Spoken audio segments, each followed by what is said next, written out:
At 7:32 a.m. on February 10, 1942, Lieutenant Commander John Thach watched 6 Japanese Zeros diving toward his 4 Wildcats over Wake Island, knowing his pilots had maybe 90 seconds before they died. 37 years old, 214 flight hours in Wildcats, 0 kills against Zeros. The Japanese had sent 18 Mitsubishi A6M0 fighters to sweep American patrols from the morning sky. Thach's Wildcat was slower. The Zero climbed faster, turned tighter, and could outmaneuver any American fighter at any altitude. Japanese pilots knew it. American pilots knew it. The math was simple and brutal. A Zero could outturn a Wildcat in 14 seconds. 14 seconds to get on your tail, 14 seconds to line up guns, 14 seconds to kill you. By February, the Pacific Fleet had lost 43 Wildcats in 1-versus-1 dogfights with Zeros, 43 pilots who tried to turn with Zeros, 43 funerals. The pattern never changed. American pilot sees Zero, American pilot turns to engage, Zero outturns him, Zero shoots him down. Command kept sending the same orders. Avoid turning engagements. Run if possible. But running meant abandoning other pilots. Running meant letting Zero strafe your buddies while you fled. Thach commanded Fighting Squadron 3.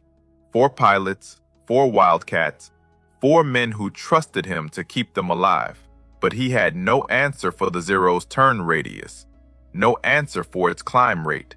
No answer except watch good men die. 3 days earlier, Thach had sat in his quarters at Naval Air Station San Diego staring at a pack of matches. His wife had sent them in a care package, 20 wooden matches in a thin cardboard box. He'd been thinking about the Zero problem for weeks. How do you beat an enemy who can outturn you? How do you survive when the enemy is faster, more agile, and flown by pilots with 2 years of combat experience? Thach picked up 2 matches, held them parallel. Then he moved them in opposite directions, weaving them past each other.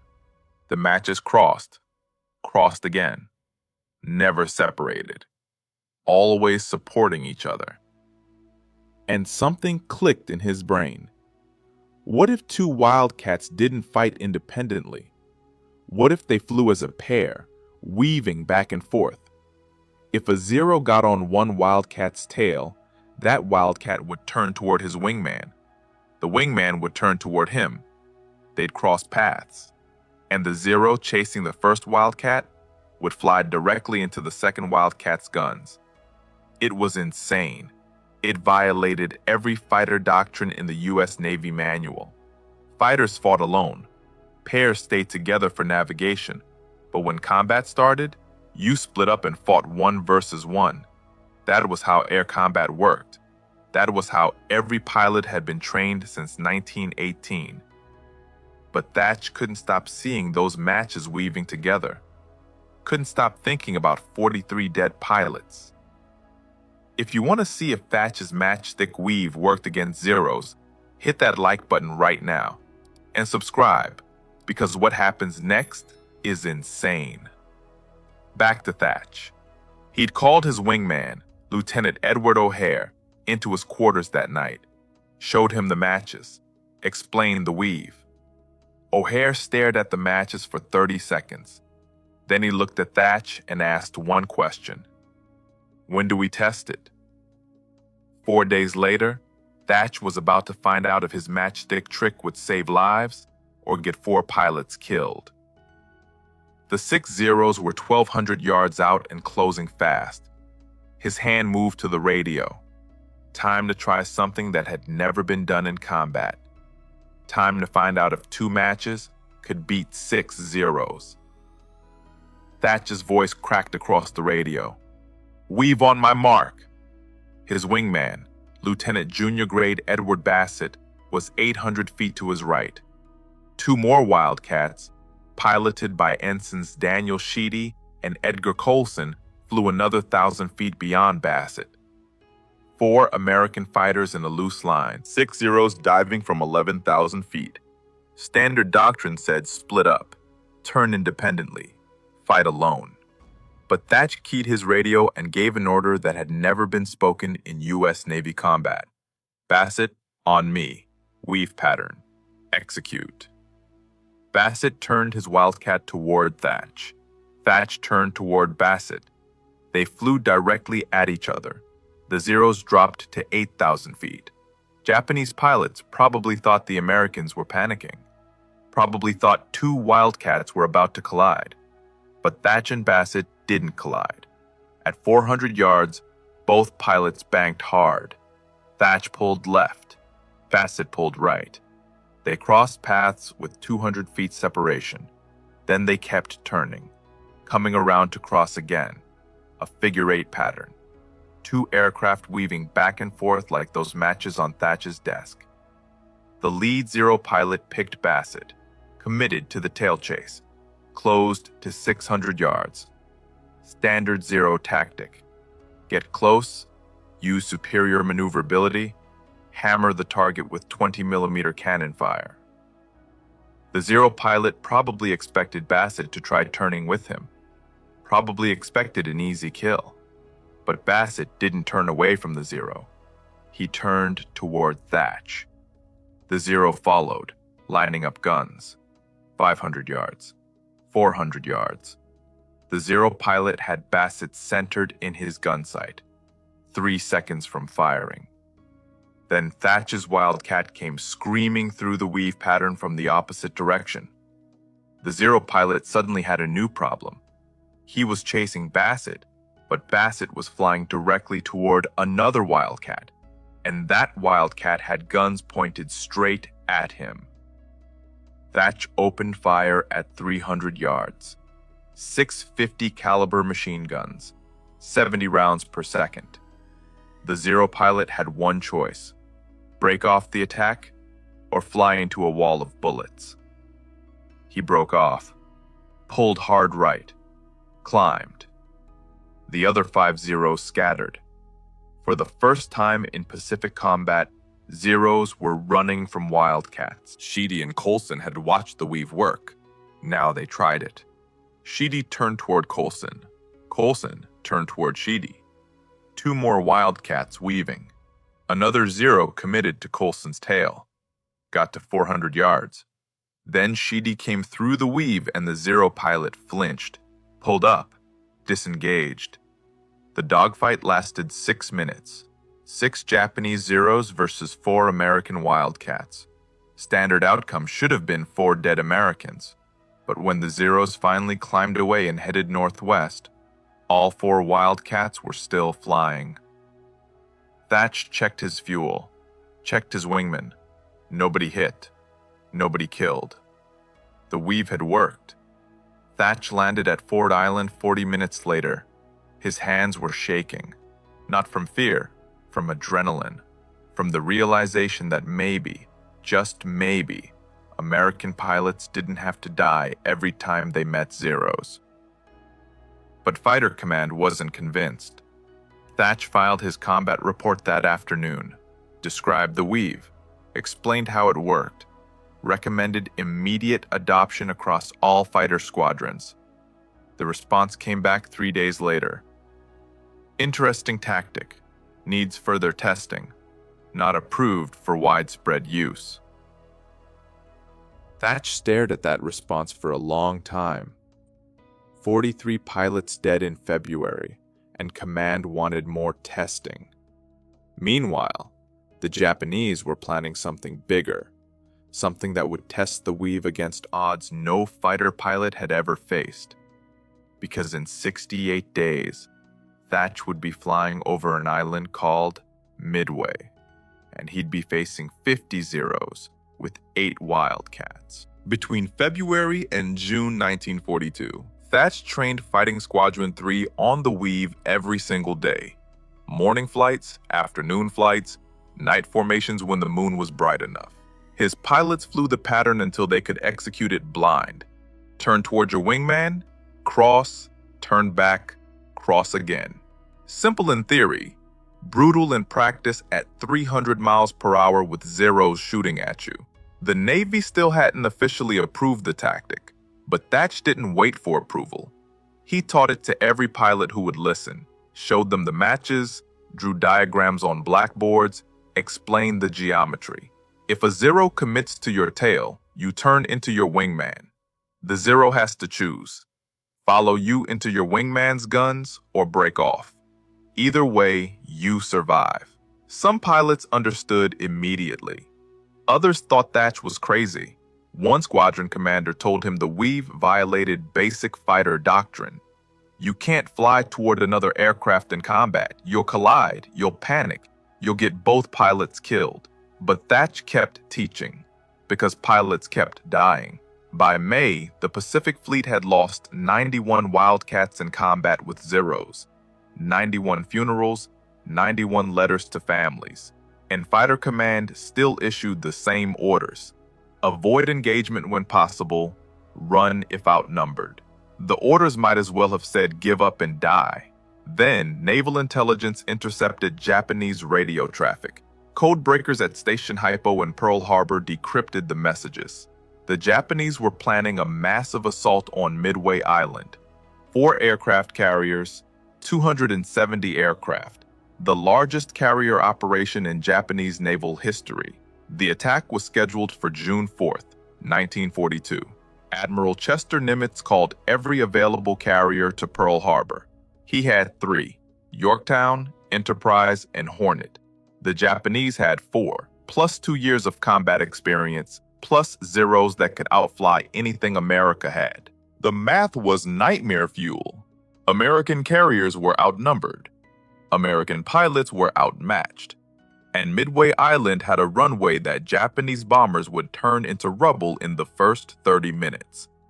Fighting Squadron 3 got deployment orders on May 26th. Report to USS Yorktown. Prepare for carrier operations. Thach read those orders and understood what they meant. His squadron would be flying combat air patrol over Yorktown when the Japanese attacked, protecting the carrier from bombers, fighting zeros, maybe dying. He gathered his pilots that evening: 7 men, 7 Wildcats, 7 lives depending on a trick with matches that the Navy still hadn't officially approved. Thach showed them the matches one more time, explained the Weave one more time. Then he told them the truth. The Japanese are bringing 50 zeros to Midway, maybe more. We'll have 8 Wildcats, maybe fewer if Enterprise or Hornet lose fighters before the battle. The only way we survive is the Weave. The only way we protect Yorktown is the Weave. The only way we win is the Weave.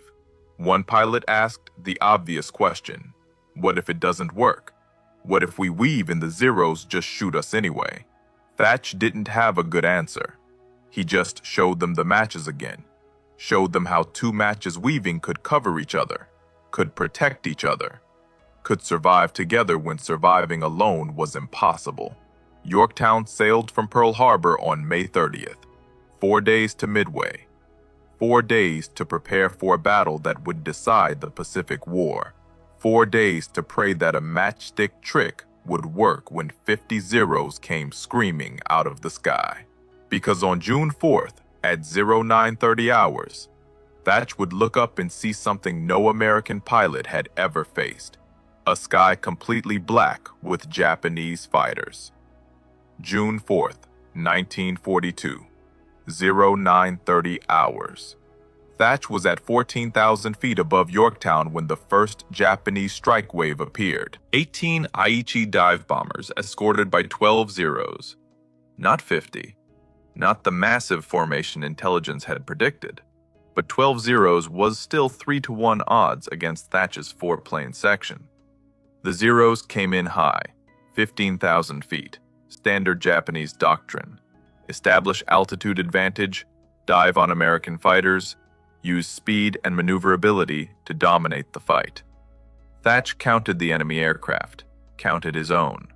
4 Wildcats, 12 zeros. His hand keyed the radio. Weave pattern. Execute on my mark. His wingman, Lieutenant Junior Grade Edward Bassett, was 600 feet to his right, 2 more Wildcats behind them. The Zeros dove. Thach watched them commit, watched them pick targets. 3 Zeros broke toward Thach. 4 went after Bassett. The others continued toward Yorktown. Thach gave the order. "Mark, execute." He turned hard toward Bassett. Bassett turned toward him. They crossed paths at 12,000 feet. The 3 Zeros chasing Thach suddenly had a problem. Their target was flying directly at another Wildcat, and that Wildcat's guns were pointing at them. The lead Zero pilot hesitated, just for 2 seconds, but 2 seconds at combat speed is 400 yards. Thach came through the weave and opened fire. 50 caliber rounds ripped through the Zero's engine cowling. The Zero rolled left, trailing black smoke, fell away. Thach's first Zero kill. But the other 2 Zeros didn't break off. They'd seen the weave, understood the pattern, and they adapted. Instead of committing to Thach's tail, they split. One went high, one went low. They tried to attack from different angles, forced Thach to choose which threat to counter. Thach pulled into a climbing turn toward the high Zero. Bassett broke toward the low Zero. The weave pattern fractured. For 6 seconds, both Wildcats were fighting independently, exactly what Thach had tried to avoid. The high Zero got guns on Thach at 800 yards. 20mm cannon fire walked up Thach's left wing. 2 rounds punched through the wing root. One went through his cockpit canopy 3 inches from his head. Thach felt the shockwave, felt aluminum fragments hit his flight suit, kept turning. Bassett called over the radio. "I'm hit! Repeat, I'm hit!" Thach looked left. Bassett's Wildcat was trailing white smoke. Coolant leak, maybe worse. The low Zero was still on his tail, hammering him with machine gun fire. Thach made a choice. Abandoned his turn toward the high Zero, dove toward Bassett. The weave had broken, but the principle still worked. Get between your wingman and the threat. Thach came down on the low Zero from 7 o'clock high. 600 yards, 500, 400. He opened fire. The Zero exploded. Pieces of wing and fuselage tumbled through the air. Bassett's Wildcat was shaking, losing altitude. He called over the radio. "Engine's overheating. I'm heading back to Yorktown." Thach told him go. Told the other 2 Wildcats to escort him. That left Thach alone at 11,000 feet with 10 Zeros still in the sky. The weave worked with a wingman. Without a wingman, Thach was just another Wildcat pilot trying not to die. He turned toward Yorktown, started descending. 3 Zeros saw him, turned to intercept. Thach looked around for friendly fighters, saw 4 Wildcats from another squadron 3 miles east, too far to help. The 3 Zeros were closing. Thach had no wingman, no weave, no options except run. But running meant leading Zeros toward Yorktown, leading them toward the carrier his squadron was supposed to protect. He keyed his radio, called for help, told the other Wildcats he was engaging 3 Zeros solo, told them if the weave worked, they'd see proof. If it didn't work, tell his wife he loved her.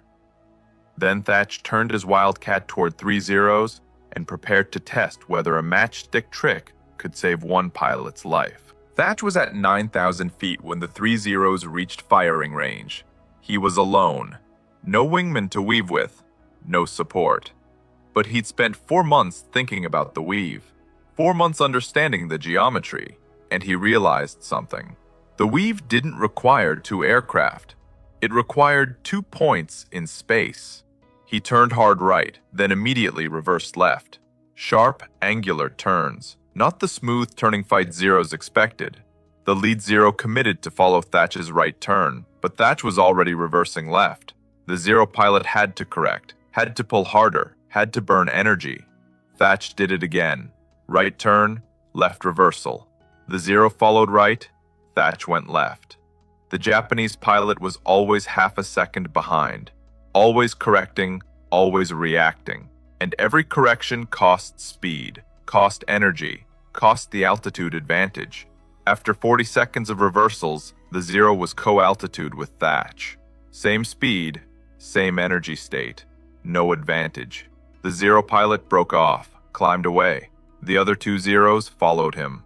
Thach had just proven something critical. The Weave principle worked even without a wingman. Sharp reversals, constant direction changes. Never let the enemy predict your next move. Make them react. Make them bleed energy. Make them quit. He landed on Yorktown 20 minutes later. Bassett was already aboard. His Wildcat had taken 4 hits, but the engine held together long enough to reach the carrier. The other pilots from Fighting Squadron 3 were debriefing in the ready room. They'd all seen Thach's solo fight. All watched him survive 3 Zeros alone. Word spread through the fighter squadrons that afternoon. Thach's Weave works, even solo, even outnumbered. By evening, pilots from Enterprise and Hornet were asking Thach to explain the tactic. He showed them the matches, drew diagrams, demonstrated the reversals. Some pilots tested it that night. Pair flights over the carrier groups, practicing the Weave, learning the timing. By June 5th, 18 Wildcat pilots could execute the pattern. By June 6th, 32 pilots. The Weave was spreading through the fleet faster than any official doctrine ever had. Japanese pilots noticed. Radio intercepts from June 7th included references to new American tactics. American fighters flying in coordinated pairs. American fighters executing unpredictable maneuvers. American fighters that refused to die. One intercepted message from a Japanese fighter commander said, "American Wildcat pilots have changed their methods. Expect increased resistance." On June 10th, Fighting Squadron 3 flew combat air patrol over a convoy near Midway. 8 Wildcats. 14 Zeros attacked. Thach called the Weave. All 4 pairs executed. The Zeros tried their standard tactics, tried to isolate individual Wildcats, tried to use superior maneuverability. But every time a Zero committed to a Wildcat's tail, that Wildcat turned toward his wingman. Every time the Zeros tried to split a pair, both Wildcats turned toward each other. The pattern held. After 12 minutes, the Zeros broke off. They damaged 2 Wildcats, but scored 0 kills. The Americans had shot down 3 Zeros. 3 confirmed kills. First time in Pacific combat that Wildcats had a positive kill ratio against Zeros in a major engagement. Fighter Command finally took notice. On June 15th, Commander John Thach received orders to report to Pearl Harbor. Report to Admiral Nimitz. Prepare a formal briefing on the Weave tactic. The Navy wanted to evaluate whether this matchstick trick should become official doctrine. Thach arrived at Pearl Harbor on June 18th. Spent 2 days preparing the briefing. Prepared diagrams, combat footage, pilot testimonials, kill ratios, survival statistics. Everything command needed to see that the Weave worked. But while Thach was preparing his briefing, Japanese intelligence was preparing something else.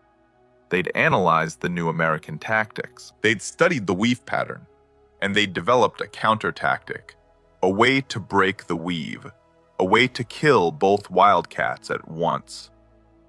On June 21st, Thach would brief Admiral Nimitz on the Weave. But on June 23rd, Fighting Squadron 3 would face 18 Zeros over Santa Cruz Island. And those Zeros would be using tactics specifically designed to destroy the Thach Weave. June 23rd, 1942. 08:15 hours, Santa Cruz Island. Fighting Squadron 3 was escorting a convoy when radar picked up contacts. 18 bogies inbound from the northwest. Distance, 12 miles. Thach counted his Wildcats.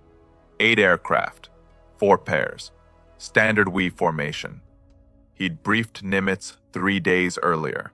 Nimitz had authorized field testing of the Weave across all Pacific fighter squadrons. Now Thach was about to discover that the Japanese had done their homework too. The Zeros came in at 16,000 feet, but they didn't dive immediately. They circled, waited. Thach watched them orbit at altitude for 90 seconds. Strange behavior. Zeros always attacked immediately. always used altitude advantage fast before Americans could climb. But these Zeros were waiting for something. Then Thach understood. The Zeros were coordinating. 6 Zeros broke left, 6 broke right, 6 stayed high. 3 groups, 3 angles of attack. They'd seen the weave. They knew 2 Wildcats could protect each other from one direction. But 3 directions simultaneously? That was different. The attack came at 0817. 6 Zeros dove from high. 6 came in from the left flank. 6 from the right. Thach called the weave, but his pilots hesitated. Which threat do you counter when threats are coming from 3 directions? Lieutenant Bassett chose the high Zeros, turned into them, but that exposed his right flank to the right side group.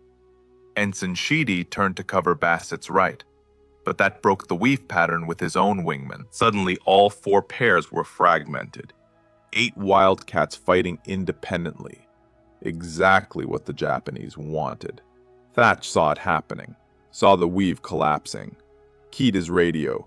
Reform pairs. Lock onto your wingmen. Execute standard weave. Ignore the other groups. His pilots heard him. Bassett turned hard toward his wingman. Found him. Locked in. They executed the weave even with Zeros attacking from multiple directions. The high Zeros dove. Bassett turned toward his wingman. The Zeros followed, flew into his wingman's guns. 2 Zeros exploded. The others pulled up. The left group tried next. Came in at 14,000 feet. Thach and his wingman executed the weave. 1 Zero committed. Flew through the crossing pattern. Took 50 caliber rounds through the cockpit. Fell away smoking. The right group attacked Sheedy's pair. Same result. Weave held. 0 crashed. After 8 minutes, the Japanese had lost 5 Zeros. The Americans had lost 0 Wildcats. The coordinated 3-direction attack had failed. The Zeros climbed away. But Thach knew something critical had just happened. The Japanese had adapted. They'd studied the weave. They'd developed counter-tactics. The fact that the counter-tactics failed didn't matter. What mattered was Japanese command was taking the weave seriously. Taking it seriously enough to train pilots specifically to defeat it. That evening, Thach filed a combat report, described the 3-direction attack, described how the weave held even under coordinated assault, recommended immediate widespread adoption. No more testing, no more evaluation. The weave worked against standard tactics. It worked against adapted tactics. It worked, period. The report reached Admiral Nimitz on June 25th. Nimitz forwarded it to Admiral King, Commander-in-Chief of the U.S. Fleet. King read it. Read the kill ratios. Read the survival statistics. 0 American losses. 5 Japanese losses. 8 Wildcats versus 18 Zeros. On June 29th, Admiral King issued Fleet Order 41-1942. All fighter squadrons in the Pacific Fleet would immediately adopt the Thach Weave as standard combat doctrine. Mandatory training for all pilots, mandatory execution in all engagements. The matchstick trick was now official U.S. Navy tactics, but orders from Washington took time to reach every squadron, time to train pilots, time to practice the pattern, and the Japanese weren't waiting. On July 7th, over Guadalcanal, 32 Zeros would attack 12 Wildcats from 6 different squadrons. Some squadrons knew the weave, some didn't, and the ones that didn't would learn the hard way why Thach had been teaching matches for 5 months. July 7th, 1942, Guadalcanal. 12 Wildcats from 6 different squadrons flew combat air patrol over Henderson Field. 4 pilots had trained on the Thach Weave, 8 had not. At 11:20 a.m., 32 Zeros appeared from the north. The 4 pilots who knew the weave immediately paired up, executed the pattern. The 8 who didn't know it fought independently, traditional 1 versus 1 dogfighting. 22 minutes later, 6 Wildcats were shot down. All 6 were pilots who fought independently. The 4 pilots using the Weave survived without damage. They claimed 7-0 kills between them. Admiral Halsey read that combat report and immediately issued orders. Every fighter pilot in the South Pacific would learn the Thach Weave within 2 weeks. No exceptions. Training programs started on July 10th. Thach flew to Guadalcanal, spent 3 weeks teaching the Weave to every squadron on the island. Morning briefings, afternoon flight training, evening debriefs. He showed pilots the matches, drew the diagrams, flew demonstration patterns. Some pilots learned in 2 days, others needed a week, but every pilot learned. By August 1st, 96 Wildcat pilots could execute the Weave. By September 1st, 214 pilots. The tactic spread from the Pacific to the Atlantic, from carriers to land bases, from Wildcats to other aircraft types. P-38 Lightning squadrons started using it, P-40 Warhawk squadrons. Even some bomber formations adapted the crossing pattern for defensive purposes. The results were immediate and dramatic. In June 1942, before the Weave became doctrine, American fighters had a kill-to-loss ratio of 0.4 to 1 against Zeros. For every 10 American fighters lost, Americans shot down 4 Zeros. By October 1942, after widespread Weave adoption, the ratio was 2.1 to 1. Americans were shooting down 2 Zeros for every Wildcat lost. Japanese pilots hated it. Radio intercepts from September showed Japanese squadron commanders warning pilots about the American crossing pattern. Do not commit to tail chase. Do not follow American fighters into their wingman's guns. Disengage if Americans execute coordination tactics. But disengaging meant losing the fight, meant letting American fighters protect their bombers, meant giving up air superiority. The Zero was still faster and more maneuverable than the Wildcat, but speed and maneuverability meant nothing if you couldn't get guns on target, and the Weave made it almost impossible to get guns on target. By January 1943, the Thach Weave was standard doctrine across all U.S. fighter squadrons. Army Air Force adopted it, Marine Corps adopted it, British Royal Navy pilots started learning it for their carriers. The tactic that started with 2 matches on a desk in San Diego had become the foundation of Allied fighter doctrine. Thach received the Navy Cross in February 1943. The citation read, "For extraordinary heroism and distinguished service in the development of fighter tactics that have saved numerous American lives and contributed significantly to the success of U.S. naval aviation operations." But Thach didn't care about medals. He cared about numbers. In the 6 months before the Weave, the Pacific Fleet lost 137 Wildcats in combat with Zeros. In the 6 months after the Weave became doctrine, the fleet lost 41 Wildcats. 96 pilots who came home because 2 matches could cross paths. Fighter Command assigned Thach to training duty in March 1943, pulled him from combat operations, sent him back to San Diego to teach the Weave to new pilots.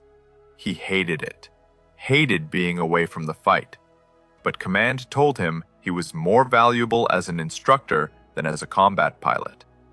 More valuable teaching the trick than using it. Thach trained pilots for 18 months. Taught the Weave to over 800 naval aviators. Every one of those pilots took the tactic to combat. Every one of them survived situations they shouldn't have survived. And every one of them told other pilots about the commander who saved their lives with matchsticks. The war ended in August 1945.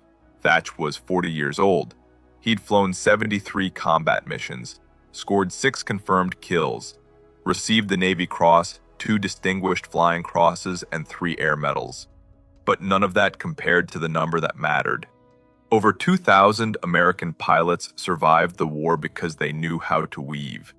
After the war ended, Thach faced a choice: stay in the Navy or return to civilian life. His wife wanted him home. His children barely knew him. He'd been gone for 4 years. But staying in the Navy meant continuing to teach, continuing to save lives. What would a man who saved 2,000 pilots with matchsticks do when the shooting stopped? John Thach stayed in the Navy. He couldn't walk away from teaching, couldn't walk away from pilots who needed to survive. He spent the next 27 years training fighter pilots, developing tactics, saving lives without firing a shot. The Navy promoted him to commander in 1946, captain in 1952, rear admiral in 1960. He commanded carrier groups during the Korean War, never flew combat again, but his pilots did. And every one of them knew the weave.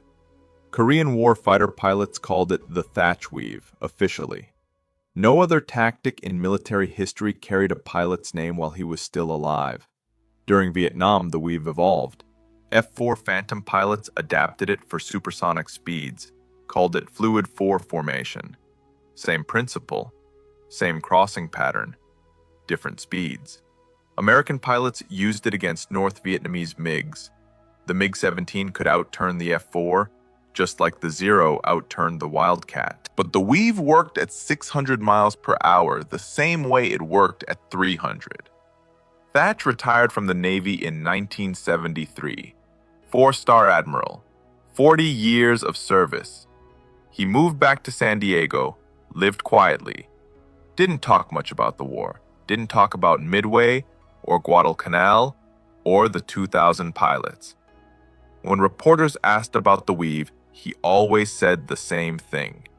It wasn't genius, it was desperation. I just wanted my boys to come home. Fighter pilots never forgot him. Every year on February 10th, the anniversary of the first Weave combat test, naval aviators from around the country would call Thach, thank him, tell him stories about how the Weave saved their lives or their wingman's life. Thach listened to every story, remembered every name. The Navy named a building after him in 1981, Thach Hall at Naval Air Station Pensacola, fighter pilot training facility. Every naval aviator who earns their wings walks past a bronze plaque with Thach's face and 3 words: innovate, adapt, survive.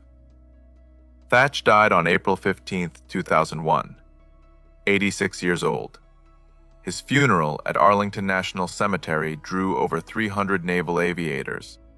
Many were in their 70s and 80s, men who'd flown Wildcats in 1943, men who'd flown Phantoms in 1967, men who'd flown Hornets in 1991. All of them alive because one commander thought about matchsticks. Today, the Thach Weave is still taught at every fighter pilot school in the United States military. Navy, Air Force, Marines. Modern versions adapted for stealth fighters and beyond visual range combat. But the principle never changed. 2 aircraft protecting each other, turning toward each other, crossing paths, surviving together. The National Naval Aviation Museum in Pensacola has Thach's original pack of matches, preserved in a glass case next to a model F4F Wildcat. The label says Lieutenant Commander John Thach used these matches to develop the tactical innovation that saved over 2,000 American pilots during World War II. School groups walk past that case every day. Most don't stop, but fighter pilots always stop. They look at those matches. They understand. If this story moved you the way it moved us, do me a favor, hit that like button. Every single like tells YouTube to show this story to more people. Hit subscribe and turn on notifications. We're rescuing forgotten stories from dusty archives every week. Stories about pilots and commanders who saved lives with matchsticks and courage. Real people, real heroism. Drop a comment right now and tell us where you're watching from. Are you watching from Texas, Germany, Australia, Japan? Our community stretches across the entire world. You're not just a viewer. You're part of keeping these memories alive. Tell us your location. Tell us if someone in your family served. Just let us know you're here. Thank you for watching. And thank you for making sure John Thach doesn't disappear into silence. These men deserve to be remembered, and you're helping make that happen.